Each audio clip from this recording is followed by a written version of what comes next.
Assalamualaikum warahmatullahi wabarakatuh. Pada video kali ini kita akan membahas terkait IMDG Code atau International Maritime Dangerous Goods Code, dan langsung saja kita masuk ke materi. Untuk materi IMDG Code terdapat 4 bagian yang akan kita bahas. Yang pertama itu terkait pengertian IMDG Code, yang kedua ketentuan tentang muatan berbahaya, yang ketiga klasifikasi dari kode IMDG Code, yang terakhir pengepakan muatan barang berbahaya. Untuk bagian pengertian IMDG Code terdapat 2 poin yang akan kita bahas. Yang pertama pengertian muatan berbahaya, poin kedua tujuan IMDG Code. Untuk bagian ketentuan tentang muatan berbahaya terdapat 2 poin juga. Yang pertama kode IMDG Code, yang kedua memperbaharui kode IMDG Code. Untuk bagian klasifikasi dari kode IMDG Code terdapat 3 poin yang akan kita bahas. Yang pertama tujuan dari sistem klasifikasi kode IMDG Code. Yang kedua 19 klasifikasi dari kode IMDG Code. Poin ketiga identifikasi lambang dari muatan berbahaya. Untuk bagian pengepakan muatan barang berbahaya terdapat 3 poin. Yang pertama tindakan pengepakan muatan barang berbahaya. Poin kedua pemuatan muatan berbahaya di dalam peti kemas.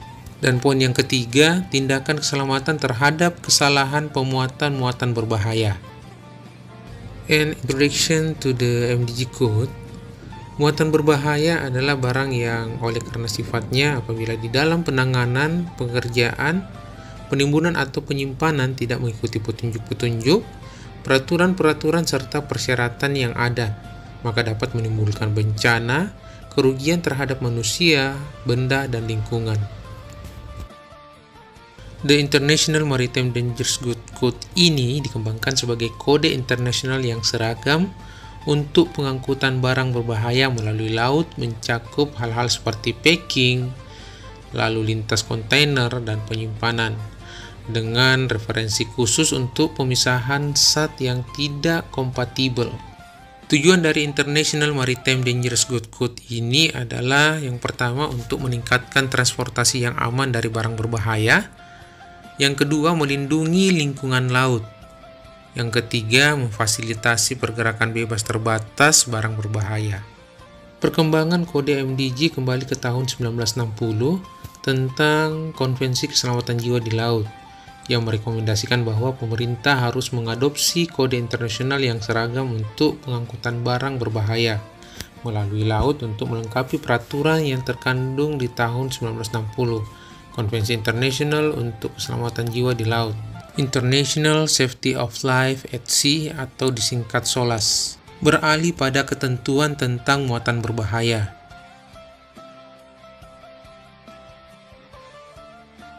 Aturan pengangkutan barang berbahaya dalam bentuk kemasan atau dalam bentuk padat yang tercantum dalam SOLAS 1974 bab 1 bagian A sebagai berikut. Untuk barang berbahaya diklasifikasikan menurut ketentuan yang ada dan dilakukan dalam bentuk kemasan atau dalam bentuk padat dalam jumlah besar. Selanjutnya disebut sebagai barang berbahaya. Di semua kapal peraturan yang berlaku saat ini dan di kapal kargo yang kurang dari 500 gross tonnage. Aturan ini tidak berlaku untuk kapal penyaplai barang dan peralatan. Pengangkutan barang berbahaya dilarang kecuali sesuai dengan ketentuan bagian ini. Dan untuk melengkapi ketentuan-ketentuan bagian ini, masing-masing pihak perusahaan menerbitkan atau mengeluarkan petunjuk rinci tentang pengemasan dan penyimpanan barang berbahaya yang mencakup tindakan pencegahan yang diperlukan dalam kaitannya dengan kargo lainnya. Bahwa barang-barang berbahaya yang memiliki sifat fisika dan kimia saling berlawanan satu sama lain, pemadatannya harus dipisahkan. Pengaturan pemisahan ini berlaku untuk pemadatan di dalam ruang muat atau palka maupun di atas garda kapal bagi setiap jenis kapal maupun unit-unit pengangkutan barang yang lain. 2 zat atau barang berbahaya yang sifatnya saling berlawanan dan dipadatkan dalam satu ruangan akan berbahaya. Jika salah satu mengalami kebocoran, tumpah atau kecelakaan lainnya. Risiko yang ditimbulkan apabila mereka bercampur bisa bermacam-macam hingga perlu diatur cara pemisahannya. The International Legal Framework, Organisasi Maritim Internasional atau IMO, adalah badan khusus PBB yang telah menggabungkan undang-undang internasional yang berhubungan dengan dua isu kunci untuk industri maritim. Yang pertama, keselamatan hidup di laut. Yang kedua, pencegahan pencemaran dari kapal. IMO telah mengembangkan dua konvensi internasional untuk mengatasi masalah ini. Yang pertama, The SOLAS Konvensi, meliputi keselamatan hidup di laut. Yang kedua, The MARPOL Konvensi, meliputi pencegahan polusi. Untuk melengkapi prinsip-prinsip yang ditetapkan dalam SOLAS dan MARPOL Konvensi, IMO mengembangkan International Maritime Dangerous Goods Code. Kode MDG berisi spesifikasi teknis rinci untuk memungkinkan barang-barang berbahaya yang akan diangkut dengan aman melalui laut. The MDG Code menjadi wajib untuk diadopsi oleh negara-negara penandatanganan SOLAS dari 1 Januari 2004. Kode MDG didasarkan pada sistem yang disepakati secara internasional. Yang pertama, kelompok barang berbahaya bersama-sama didasarkan pada bahaya radiasi yang dapat mengancam keselamatan di dalam transportasi laut. Yang kedua, di dalam pemuatan barang berbahaya digunakan label peringatan bahaya dan tanda identitas lainnya untuk mengidentifikasi barang berbahaya dalam transportasi. Yang ketiga, dibutuhkan dokumentasi standar yang akan diberikan saat barang-barang berbahaya yang diangkut di atas kapal. Yang keempat, menetapkan prinsip-prinsip untuk memastikan bahwa barang-barang berbahaya yang akan dimuat di atas kapal bersama-sama barang berbahaya disimpan secara terpisah.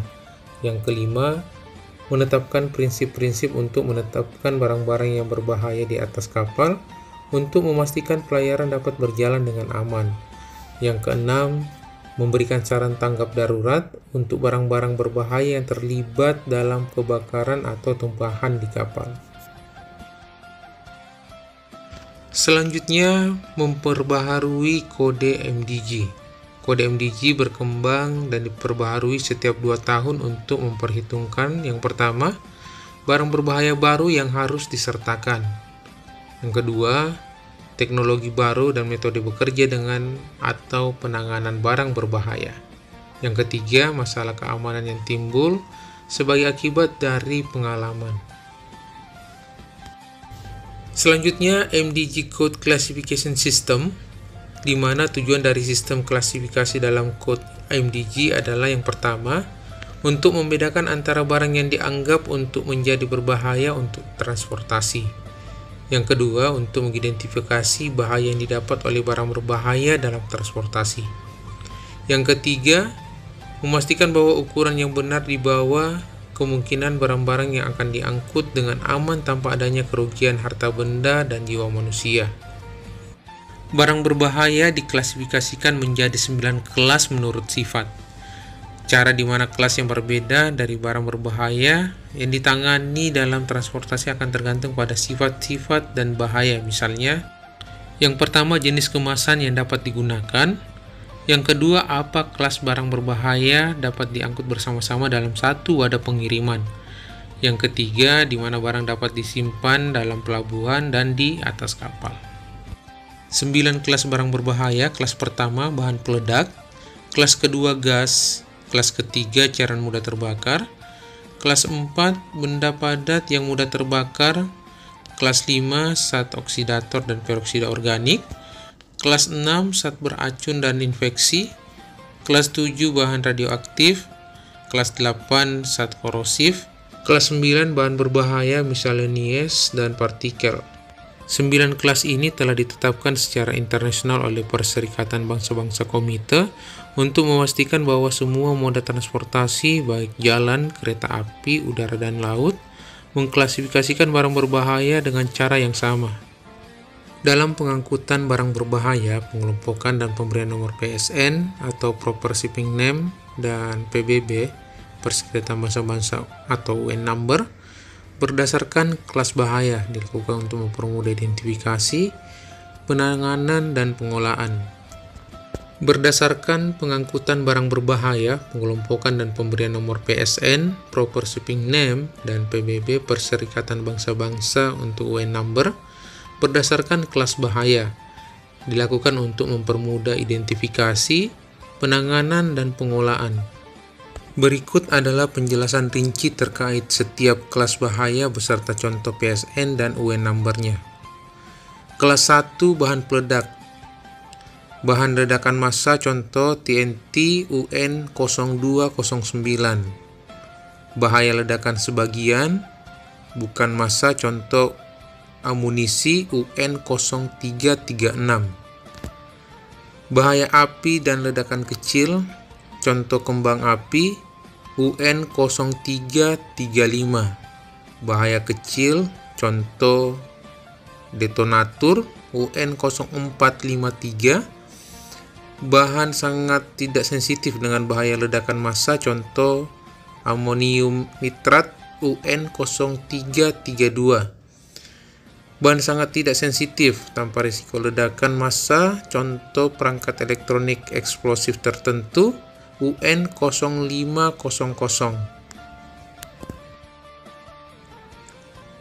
Kelas 2 gas.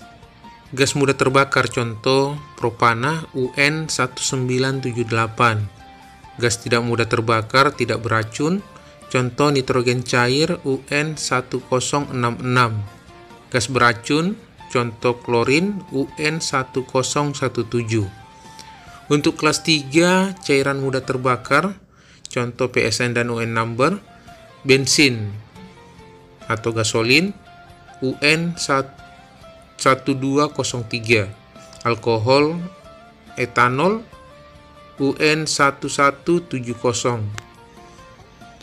Untuk kelas 4 zat padat mudah terbakar, padatan mudah terbakar contoh fosfor merah UN 1338. Bahan yang mudah menyala sendiri contoh fosfor putih UN 1381. Zat yang bereaksi dengan air menghasilkan gas mudah terbakar contoh natrium UN 1428. Untuk kelas 5 zat pengoksidasi dan peroksida organik.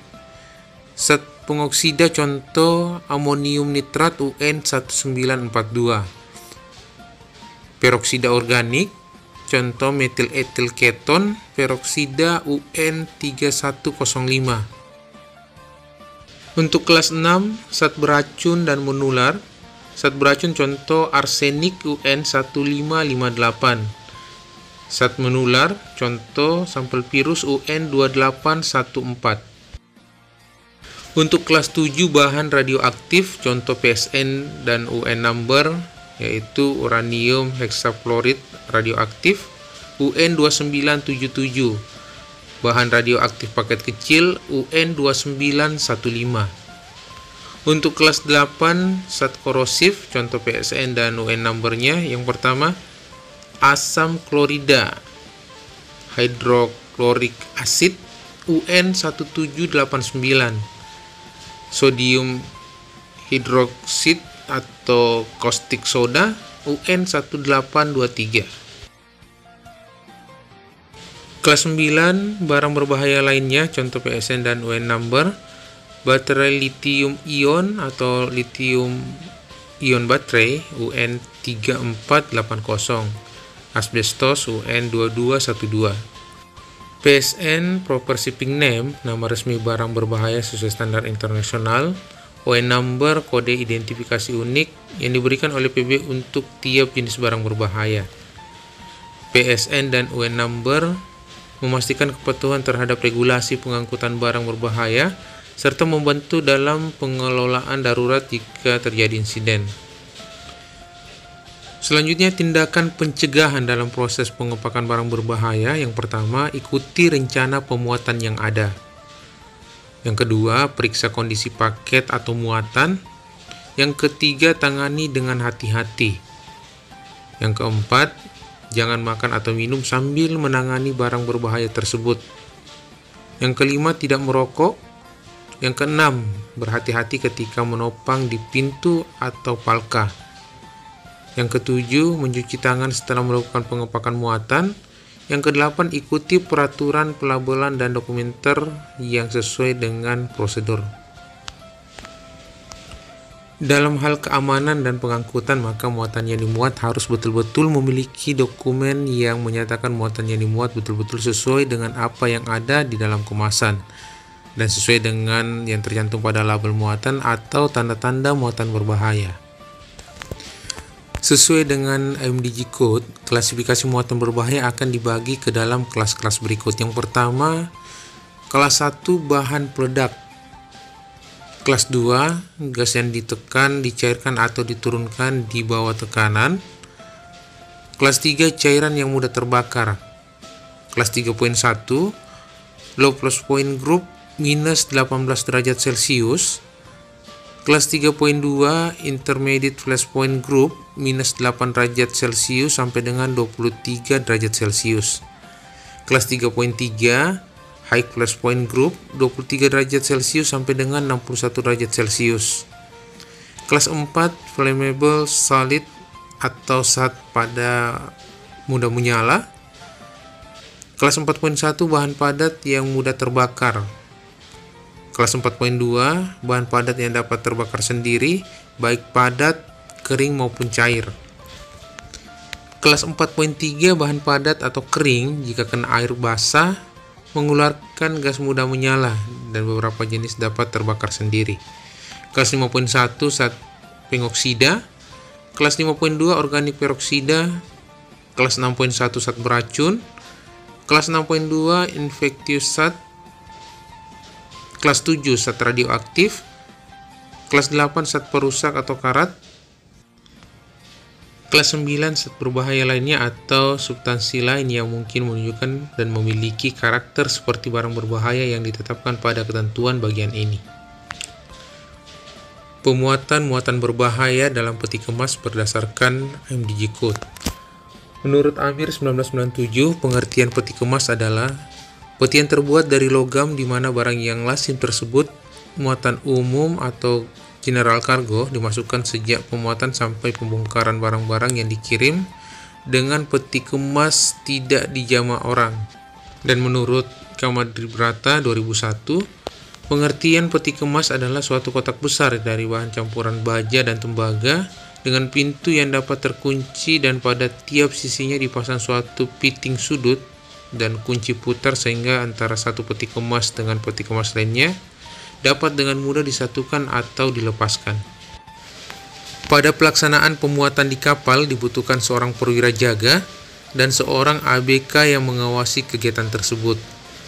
Selain mengawasi kegiatan pemuatan, perwira jaga dituntut dalam hal mengetahui klasifikasi muatan berbahaya sesuai dengan IMDG Code, mengetahui sifat-sifat dan karakteristik bentuk fisik bahan substansi yang berbeda dari 9 kelas IMDG Code, mampu mengidentifikasi atau mengenali tanda-tanda pelabelan dan placarding muatan berbahaya seperti yang disyaratkan oleh IMDG Code, tahu tindakan-tindakan yang harus diambil bila terjadi insiden atau kecelakaan, dan peralatan yang digunakan harus bisa dioperasikan sebagaimana fungsinya. Selanjutnya, cara pelaporannya kepada pihak bertanggung jawab untuk operasi tersebut. Hal utama yang perlu diperhatikan pada saat pemuatan di kapal yaitu bagaimana penempatan muatan pada tempatnya sesuai dengan yang telah ditetapkan oleh IMDG Code. Seperti yang pertama, muatan berbahaya yang khusus ditempatkan di dek, muatan yang ditempatkan di dalam palka, terus pisahkan muatan dari muatan yang lain, pemisahan muatan antara palka satu dengan yang lain, pemisahan muatan secara melintang. Tindakan keselamatan terhadap kesalahan penanganan muatan berbahaya. Yang pertama, panduan P3K.